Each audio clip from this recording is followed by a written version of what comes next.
আসসালামু আলাইকুম। ওয়ালাইকুম আসসালাম। দেখি আমাদের বক্সব বিল্লাল ভাই জাতির উদ্দেশ্যে কি ভাষণ দেয় একটু শোনার জন্য অপেক্ষায় থাকলাম। আপনারাও থাকেন আমার সাথে, ঠিক আছে? সবার কন্টেন্ট ক্রিয়েটর হওয়া উচিত, সবার, একদম দিনমজুর থেকে শুরু করে।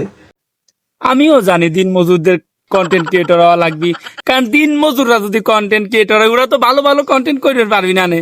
আর তোর কাছে যাবি 10,000 টাকা নিয়ে এটা কন্টেন্ট করে দিবি নি, আর তুই এটা ভিডিও করে দিয়ে মনে করে যে 10,000 টাকা নিলি, আবার হচ্ছে এটা বই দিবি নি, তার জন্য নিবি নি 1,000, তাহলে মনে করে ওরা কন্টেন্ট করতে পারবি নি। এই তো তুই চাচ্ছিস যারা আরো একটু আছে, আরো একটু আছে, কেউ চলে যাস নি কিন্তু ভিডিও শেষ করে, ব্যাস ভিডিও শেষ না করে কেউ যাবি না, কিন্তু একটু দ্বারা ভালো কিছু আছে এখনো। বেকার আর আকার নাই, সবার কন্টেন্ট ক্রিয়েটর হওয়া উচিত। হ ভাই, বেকাররা কন্টেন্ট ক্রিয়েটর তো হবি, বেকাররা কন্টেন্ট ক্রিয়েটর হয়ে ওই যে কবি অনুপ্রেরণার আর এক নাম থটছব্বাল। যাই হোক, আমি কি ভুল কিছু করলাম আপনারা কিন্তু কমেন্ট করে কবেন, ঠিক আছে? কাজী ইসলাম বই লিখে কি করছে?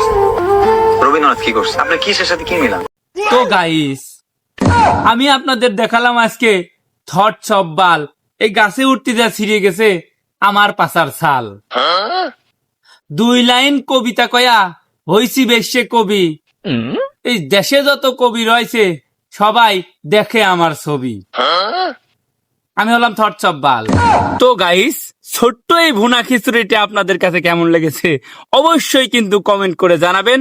আর এই ধরনের ভিডিও নিয়মিত দেখতে চাইলে আমার চ্যানেলটি সাবস্ক্রাইব করে পাশে থাকা বেল আইকনটি বাজিয়ে দিয়ে অল করে দিবেন, যাতে প্রত্যেকটি ভিডিও ছাড়ার সাথে সাথে আপনার সামনে চলে যায় আর এই ভুনা খিচুড়ির স্বাদটা আপনারা উপভোগ করতে পারেন, তাই না?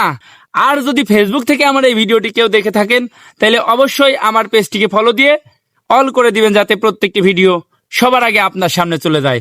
সবাই ভালো থাকবেন, সুস্থ থাকবেন। আজকে এই পর্যন্তই। নেক্সট ভিডিও দেখার জন্য কিন্তু রেডি থাকেন, আবারও আসবে এমন মজার ভিডিও।